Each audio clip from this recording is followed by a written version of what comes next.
This is the Work Smart Hypnosis podcast, session number 421. 6 tips to get found on Google. Welcome to the Work Smart Hypnosis podcast with Jason Linett, your professional resource for hypnosis training and outstanding business success. Here's your host, Jason Linett. Hey there and welcome. It's Jason once again, and this is an episode that I've been wanting to update in quite some time. That over the years, you do a podcast for roughly 8 years, put out roughly 421 episodes. Over time, some of the information is often prone to change. And yes, this week's episode is mostly about the business of getting clients, the business of growing your hypnotic business, which simply put, what good are those methods that you learn to help your clients if you don't yet actually have clients in front of you? Now, I'm going to caution you, though, to make sure you listen all the way through to the end of this week's episode, because there's a couple of things that I'll simply admit that I learned the hard way. Simple things over the years that I thought, you know what, let me just hire this thing out. That's going to take it off my plate. They can probably do it better than I can. And let this be the real official warning here that, simply put, if you're doing some of the wrong things online, it's not that they're not going to help you. That's a lot of double negatives inside of one sentence. It's not that they're not going to work. It's more that they're actually going to penalize you and make you even more invisible online. Some of this involves some things that are relatively moderately technical, not too crazy in terms of this week's episode, though in most cases, what we're about to get into is really the stuff that should be addressed even before you ever consider hiring someone out to, let me just say it directly, try to game the system and try to convince Google that your site is better than it actually is. Now, a little bit of future-proofing here. I am recording this and releasing this. It's August of 2023. Here's the cool thing. As I'm looking at this list of the 6 items I'm about to dive into, every single one of them, well, with the exception of half of number 4, which has to do with mobile content, all of these, with the exception of half of number 4 in my list, are all things that were also true like 10 years ago. Were also true like 15 years ago. Were also true back when it was Yahoo, back when it was the AOL search engines, and if sometime in our lifetimes Google gets replaced by something else, I'd almost guarantee you all of this stuff is still going to be true. So it's my position to always want to help you to future-proof your business and not just feed you the stuff that worked a whole bunch of years ago and pretend it's fresh. Was that too snarky? I think it might have been. So we're about to dive into these 6 tips to get found on Google. And for more like this, head over online to the show notes of this week's episode. Again, it's going to come out in August of 2023. I'm actually live streaming the recording of this one here. So some of you may try to go to a webpage a little too early. Wait until the official Thursday release on the 17th, I believe, and that's when you'll see all the resources attached to this. You can find those over at worksmarthypnosis.com/421. That'll be there as the episode releases. And while you're there, well, you can go here right now, check out hypnoticbusinesssystems.com. And before I even detail exactly what's on that page, head over there, WorkSmart Hypnosis, the website, and also there's hypnoticbusinesssystems.com. Specifically, take note of how the hypnoticbusinesssystems.com page is like 95% other people talking about their results with the program that we have over on WorkSmart Hypnosis. The history of this is that it first actually came out about 10 years ago. And at first it was originally tell you what to do. Then it became show you how to do some of the technical things. And since I closed down the business that I used to run in Virginia for about a dozen years, now it's really morphed into give you the assets to get you up and running even faster. There are done-for-you marketing campaigns. There are step-by-step tutorials. There's a product that you have my permission to replicate and position as your own. You can find the entire video tour of exactly what this is over at hypnoticbusinesssystems.com. And wait till you hear the details of item number 2 on my list, which is going to make a whole lot of this crazy simple. Check out the video tour. Listen to everybody else's feedback over at hypnoticbusinesssystems.com. hypnotherapeutic.com. And with that, let's jump directly into this week's episode. Here we go. This is session number 421, 6 tips to get found on Google. Let's dive directly in. Now, this week's episode, again, 6 tips to get found on Google. I purposefully titled this week's episode in the format of what's called a listicle. It's not an article. It's not a list. It's somewhere between the two of these. And admittedly, it originally was 5 items. And specifically, there was one more thing that had to be added. So there we go. That's why you're getting 6 specific tips. Now, take note as well. Other than one thing I'm going to mention in the intro here, most of this is surprisingly non-technical because people put up this category of search engine optimization. They put this up on some sort of a pedestal and see it as something big and impossible that they cannot yet do. And admittedly, other than this little quick intro aside of a technical nature, everything I've got here on my list are all things that every single one of you could dive into probably today. Now, I'm going to give you a shortcut here. And by shortcut, really, I'm going to give myself a shortcut. So let's say that item number 0, the starting point of this, is to install Google Analytics on your website. Now, here's the catch. I am not going to produce a tutorial for you showing you how to do that. And that's not because I'm a jerk. No, the reason why is that that's a platform that Google is constantly changing. In fact, Google, which is really owned now by a parent company called Alphabet, which also owns YouTube, which is actually the number 2 search engine. If you head over to YouTube and just do a search for how to install Google Analytics on my website, for everything that you do not know how to do on the web, a 12-year-old named Marcus has put together a video showing you exactly how. And I'm going to point you to YouTube to see exactly how to go about doing that. If you know what your website is built on, whether it's something like WordPress, or I have some sites on WordPress. I have some on ClickFunnels 2.0. I'm a big fan of the platform Kajabi. And basically do a search and plug in the extra words you might need. Somebody has put up a tutorial because that's going to help you to get some really important data, which is actually how item number 2 on my list, oh man, do I have some substantial data here I'm going to start to reference. So other than this technical little task, and you could even just hire someone else to do that one simple part, the rest of this is all surprisingly simple, and these are all things you can dive into immediately. Take note as well that none of this is for the mindset of trying to trick the system. None of this is trying to fool the search engines. And some of you, the nerdier ones with me, are already smiling because it used to be the game of what's called backlinks. How many places could I plant seeds pointing at my website? Well, item number 1 on my list is often the reason why, if people try to do that nowadays, it doesn't work the same way. Because, well, Google can see that, and this is true for every search engine, by the way. I'm just talking about Google because clearly they won. Just put that out there. So it's looking at it from the angle of all the search engines. And again, none of this is what's considered to be a black hat strategy, trying to trick the system and fool it to putting you up the search results here. So let's dive in. Item number 1, quality content on your website. That right there is the number 1 starting point. Content is king.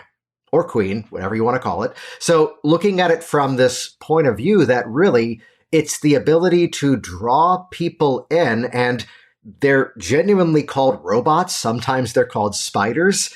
It's these automated AI algorithms that are crawling around the web and looking at websites and seeing what's been updated, what content is on there. And simply put, if there's nothing to read, if there's nothing to observe inside of your content on your website, well, your website is not being seen as a source of quality, therefore you're not going to be seen. Now, take note, I'm going to not necessarily go laser specific here and say that you need to blog, though perhaps if that's the way that you can be consistent and, preview of number 4, have some updates to your site, Might be a mechanism. What are the questions that people typically ask you? What are the issues that you help with? In an ideal world, it's okay if you are the person who has several specialties or one specific thing that you've niched down to, or even if you position yourself as a generalist. If I can give you one piece of advice, though, that has changed my business, and if you head over to that hypnoticbusinesssystems.com page, I think it's actually Karen Hand who references this too, but having specific pages for specific issues that people would reach out to you for. Because right now, by doing that, suddenly now you've got actually quality content that's on that page. What are the questions people are asking? What are the things that you can do an FAQ, a frequently asked questions around? Content has got to be there. Otherwise, if you are throwing money at a company that's promising all sorts of things that are going to get you climbing up the ranks without genuine content on your website, that's going to be a, genuine problem. So step one is to step into this mindset that I've said for at least a decade now.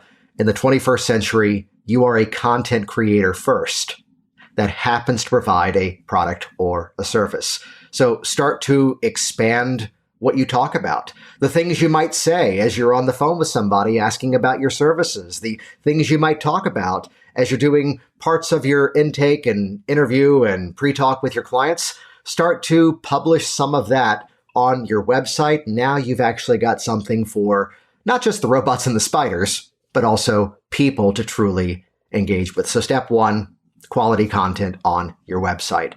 Point number two is kind of my personal favorite. Use the words your clients use.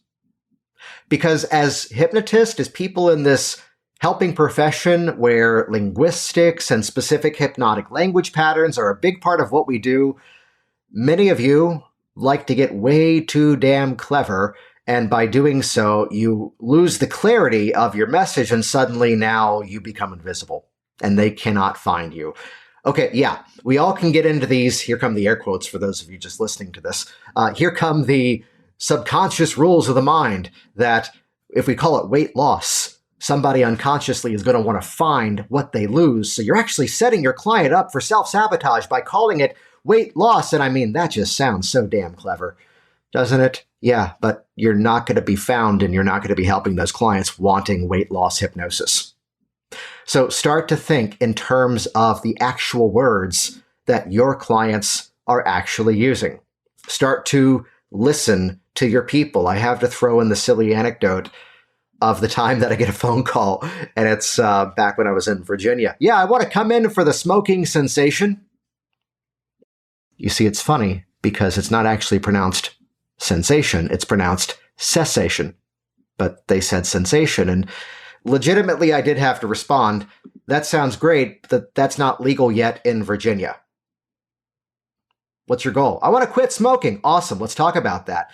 So I've actually I mentioned in the sort of preamble here that, and this is a resource that's published inside of our Hypnotic Business Systems community.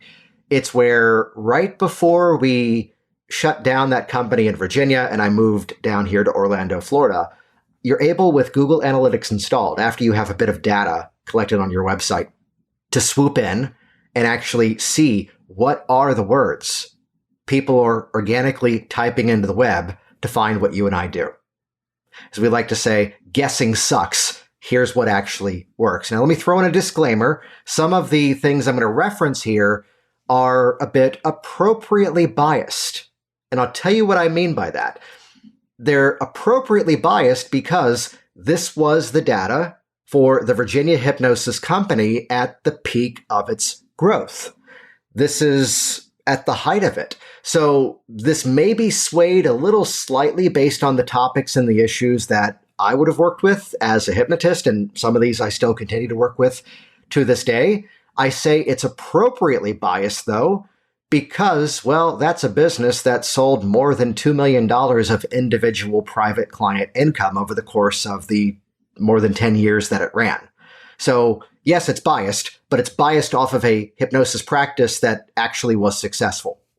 And yes, I want to lean into that being an arrogant phrase, not for myself, congratulations, but more so of if you're making decisions based upon guessing, stop it. If you're making decisions based upon you have a local hypnosis meetup group, and no harm here, at least in terms of the environment, but in terms of the decision to follow some of the advice that can often pop up, it's the person who doesn't have a business, doesn't actively see clients, doesn't actually do the work that you want to do, and you're getting business advice from them. Can we say blind leading the blind? So fun fact here, I'm looking at this list. I actually pulled, and those of you inside of Hypnotic Business Systems, you all have this in the SEO section, the top 1,000 keywords organized by a search mechanism that was the result of people who did the search and also ended up on my page. So when I say the number is 8,342 for people who typed in at the time of this search, the number one keyword, stop smoking hypnosis, where's that sensation? Yeah, okay, I already made the joke. But when I point that out, that is the 8,342 people who not only did a search, but also landed on my site. The Google Analytics thing plants a code on your site and can then match up to the search results. So again, appropriately biased, because what I'm referencing here is actual data from a profitable hypnosis company. So listen through that angle. Number 3 keyword, by the way, is kind of fun. A difference of only roughly, I'd say 170 searches. So like 8,140 searches at the time that I pulled this document. Quit smoking hypnosis. So stop smoking hypnosis and quit smoking hypnosis, I found over the years kind of classically danced between the top couple of positions here. What I really want to highlight, and some of you may take some offense to this, that you've likely heard me talk about this topic before. Number 8, how to become a hypnotherapist. Number 3,000, it was searched and landed on my page, 3,873. Let's see. Number 13, hypnotherapy training. Roughly in the low 3,000s. I'll shortcut the numbers from here on out. Hypnosis certification. Number 24, roughly 1,900 searches. And then we go hypnotherapy training near me is number 34 on the list. This is ranked again from 1 to 1,000. That's just shy of 1,700. And here's the point that I want to call out here. Number 35, not until the 35th entry on this page, on the search, on this, again, appropriately biased data, is stop smoking hypnotherapy with, at the time of this specific data, this rolling 16-month range of what I collated here, 1,669 searches. Here's what you need to hear from everything I just rattled off there. The word hypnotherapy in any of its forms did not appear in the top 34 keywords of people looking for our services, unless it was in the context of how to become one.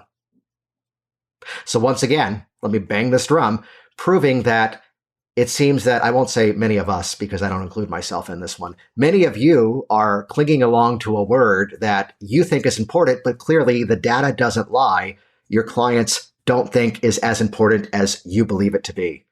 That's why I was a hypnotist at Virginia Hypnosis, and nowadays I'm the hypnotist at Work Smart Hypnosis. As when I closed down that local business and moved down here, we pulled my client services inside of this, the Work Smart Hypnosis company. But isn't that interesting? Again, the fact that that word just doesn't appear in those top searches. And I said appropriately biased earlier. Yes, I saw a bunch of people for stopping smoking. I did have that hypnotherapy word in many different iterations on my website because in Virginia, we were allowed to use that word. It's different from one state to another. So just, isn't that interesting? Oh, but I want to call myself a hypnotherapist so they don't confuse me with those stage people. All right. Your clients are finding people like me, though, instead. And again, looking through this, hypnosis for anxiety, number 6. So this is where, kind of like the game that kids would play, Mad Libs, or I would think more of it as the improv comedy routine of what they call scenes from a hat. They used to do that on Whose Line Is It Anyway, where people in the audience would write out certain words, certain phrases, and they'd start acting out a scene, and then one of the performers would reach into a hat, pull out the piece of paper, unfold it, and they had to start to use that word. That's what I think about with this kind of a resource, to see that specifically the term confidence hypnosis, major keyword, and scenes from a hat. Do you see how I would start to use that as the extension page? If it was off of WorkSmart Hypnosis, it would be worksmarthypnosis.com/confidence-hypnosis. And that'd be the page. If I'm sure it's not available, if that was my main thing I wanted to work on, I would try to buy. Let's see if anyone actually has this while I'm recording here. Confidencehypnosis.com.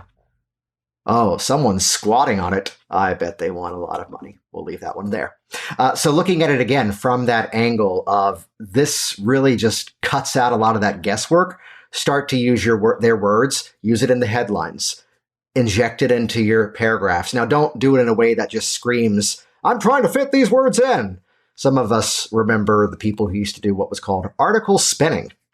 How do I rephrase this article a whole bunch of ways so it looks like it's new content? That crap doesn't work anymore. By the way, number 21 keyword. Very appropriately biased. Jason Linett. Okay. At least I got that one. So again, point number 2, use the words your clients use. That whole list of the 1,000 keywords, those of you with access to Hypnotic Business Systems, it's the search engine optimization section. That is the download in between videos 2 and 3 inside of that module. Let's dive into tip number 3. Diversify your media.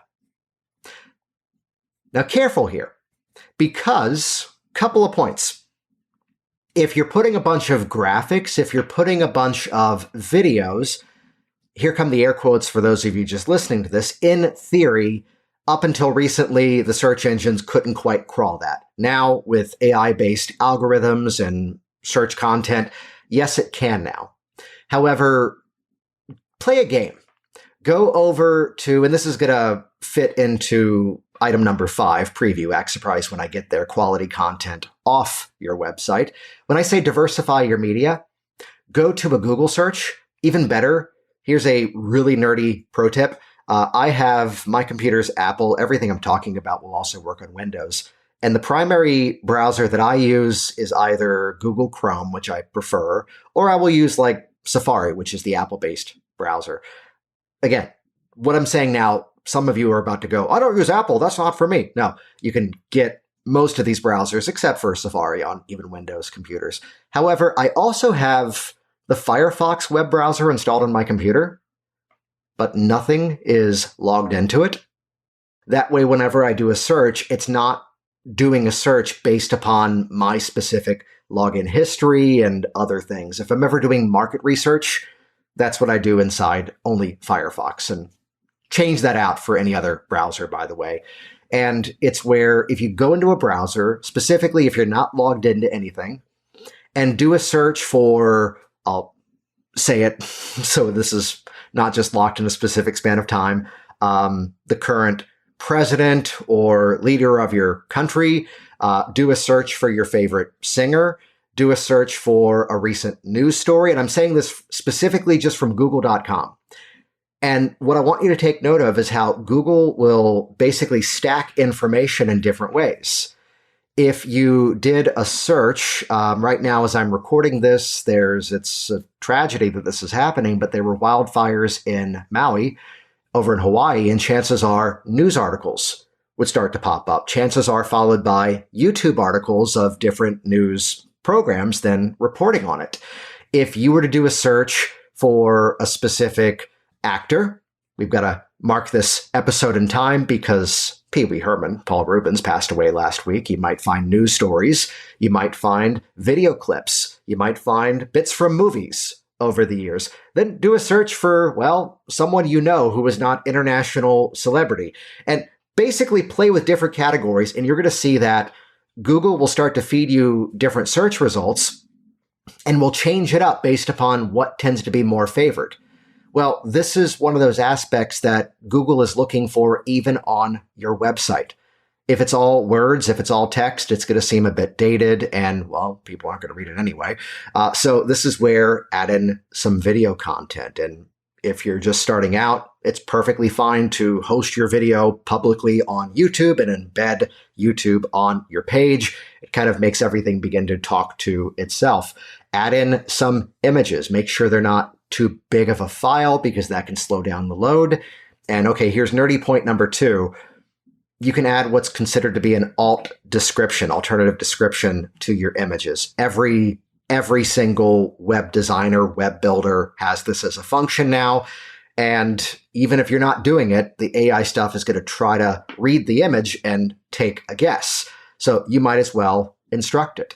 So start to vary your content for the sake of showing it that this is a quality website. Point number 4 of the 6 tips to get found on Google: update and optimize for mobile. Okay, so I could have made this one 7 tips. Instead, I combined these 2 because this is not my quote. It's generally true, though. You should design in 2023 and beyond for the mobile experience because that's where most people are looking at your stuff. You should work from the assumption as if no one ever would look at your page on an actual laptop, desktop, computer, what have you, because that's a reality that's rapidly approaching. I'm sitting here right now and I have a new iPad and it came with a promo that gave me one of their magic keyboards and I'm like, oh damn, this thing could actually be a replacement for my laptop computer. And I've actually gone to a few events and been on some work trips recently, and that's all I brought with me. So again, think about the mobile experience. So that might be an update you need to make. So that's how I smash these 2 together inside of point number 4 about updating. However, Google loves new content. So swoop into your pages across your site every now and then, and you get a new testimonial, add that into the mix. There's a new article published about you, add that into the mix. You realize that the only photos you have of you are those 1988 glamour shots you had done next to Sears. Some of you know who I'm talking to here. Get rid of those and update those images. Add a new video. There might be, here's a great way to think about this, and this also points back to number 1, quality content on your website. What are, again, those questions that people most often ask you? Start to add that content to your site. Yes, this means that some of your stuff is going to become, I don't want to necessarily say longer, let's say more appropriately detailed. And over the years, I can think of clients who I'd asked, what videos of mine did you watch? And they answered all of them. Oh, was there a specific page on the website that grabbed your attention? And they go, I read through all of it.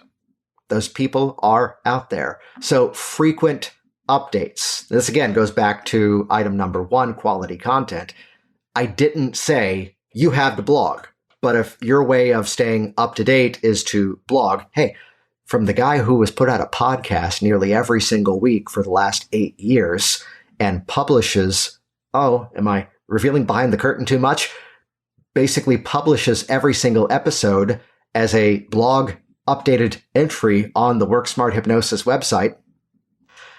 Oh, I have to tell the story. He is a friend. He laughed at this too. Out of context, you would go, jerk, but he was in on the joke. Paul Ramsey, amazing guy, was doing a stage hypnosis show at a college in Tampa, and he was intentionally taking a break for a little while after that tour was wrapping up, and someone comes up to Paul, and I'm there, and I'm just there watching the show, pretending that I'm one of the college students, but I'm clearly not, and oh, do you teach hypnosis? Oh, well, I usually do, but I'm taking a bit of a break for a couple of reasons, but Jason over there does classes. He's local, but he also does the classes online. You should talk to him. And they turn to me and they go, how do I find your classes? And I go, it's very simple. And I'll just give this an appropriate disclaimer because I'm here as a guest and this was Paul's program that he's doing. So if the timing works for you to do the class when Paul is teaching again, definitely go with him. If you have a reason why you're looking for this a little bit sooner, I'm very easy to find. Just go to Google and type in Paul Ramsey and my stuff comes up first. And Paul goes, Jason, come on. And then we searched and, okay, I was number 2 after him, at least that day. But part of that is, again, just putting out frequent content. Yes, that was a joke and he was in on it. Didn't expect it to actually be almost kind of true though. So it's that publishing of stuff on a regular basis that actually is of quality. Look at that. Brought us to point number 5, quality content off your website. Now, those of you that have ever tried to hire out search engine services before, take note, there's a reason why this one is one of the last things I talk about. Because let me tell you exactly what not to do. Don't go to Fiverr.com, spelled with 2 R's, and search for the person who says, I'm going to put a bunch of backlinks on the web to point to your website. If that's all that's happening, it's going to make Google want to penalize you. It's going to take you off the search engines. Don't do it.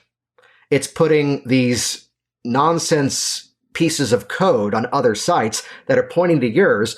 And do you see how that's just dishonest? Do you see how that's just, trying to cheat the system? And if you can see that, so can Google, so can Yahoo, so can Bing, so can every other search engine. So don't do it. Instead, though, where is it you can get quality content pointing to you off of your website? Get in the news. Publish on social media, and where you can, drop a link to your website. Create the appropriate directory listings on the different things that are out there, whether it's stuff like here in the US, we've got Yelp. There actually still is a yellowpages.com. Oh, if they come after me, any of these companies, you can tell them I told you this. I've not found any value of paying them. I did find value with Yelp. I did pay for the sort of, not their advertising service, but I did at one point pay for their, I think it was like $50 a month. And what it did was it just made it so that other people's stuff wasn't on my page. And I got enough business from Yelp that I'd happily endorse that, though. That's been a while. I don't even know if they still have that. But it's proving that my site is real and my business is legitimate. So quality content on other people's sites, directory sites. I will say that this is a bit of a dated premise, but the concept of guest blogging still does work. I would say don't let it become your main strategy because, well, if their site doesn't have a lot of quality to it, we'll just leave it at that. And point number 6, the one I've been saving up to the end, my personal favorite, which again, for even more on this, we've got a massive step-by-step sequence walking you through exactly what you need to know, showing you the ins and outs of the Google Analytics suite, giving you my exact keywords over at hypnoticbusinesssystems.com. When you're over there, you can see that once you're in, it's either a single payment or brief installment towards lifetime access. And then once you own it, plus any other future updates I add to the program. So point number 6, get people to stick on your page. This relates to the Google Analytics. In fact, just simply installing Google Analytics will help you begin to climb the search rankings because they want data. And here's the thing, it's called a bounce rate. If someone goes to your site and immediately bounces off of it, you have a very high bounce rate. And guess what? A very high bounce rate is very, very bad. Yet if someone lands on your site and they truly begin to engage with it, they browse around to different pages, they watch your videos, they read your articles, they look at your testimonials, they fill out forms, they engage with it, Google can measure the fact that people are spending time on your page. And this all comes around to 2 words that really have been the theme of this week's episode: quality content. Quality content. So do not try to game the system. Do not try to fake it and climb up, because even if it works, it'll work until it doesn't. Put any of these 6 tips in, you're going to have this roadmap towards getting your content found and helping even more clients. And yes, indeed, that's how you make it rain. Jason Linett here once again, and as always, thank you so much for engaging with this week's episode, for sharing it on your social media streams, and of course, leaving your reviews online anywhere you can all about this specific podcast show. For more details on this, as well as notes of this episode, head over to worksmarthypnosis.com/421 as this episode releases on the podcast stream. That's where you can find the detailed links and show notes of everything that I've talked about. And while you're there too, check out hypnoticbusinesssystems.com. As we like to say, guessing sucks. Model what actually works. And this is where you get instant on-demand and lifetime access to more than 24 specific business action plans that have been proven to work to scale a local hypnotic business all around the world. Check that out, hypnoticbusinesssystems.com. And one more thing for hanging out a little bit longer, we have our next event coming up very soon, the next Work Smart Hypnosis Live online training event. Check out the details and watch the video tour at worksmarthypnosislive.com. And once again, my co-host, Dr. Richard Nongard, is joining me once again. And go check out that page, because here's what's interesting about this event. Traditionally, half of the attendees are brand new to hypnosis, and this is the first thing that they're doing to get started within the profession. Meanwhile, the other half of people are people who have already trained, already out there working clients, may even be full-time professionals. Yet it's that mindset of continuing to learn and finding more ways to be confident, creative, and flexible with your clients and helping you to really create those raving fans. So check out that event coming up soon, worksmarthypnosislive.com. Thanks for listening to the Work Smart Hypnosis podcast at worksmarthypnosis.com.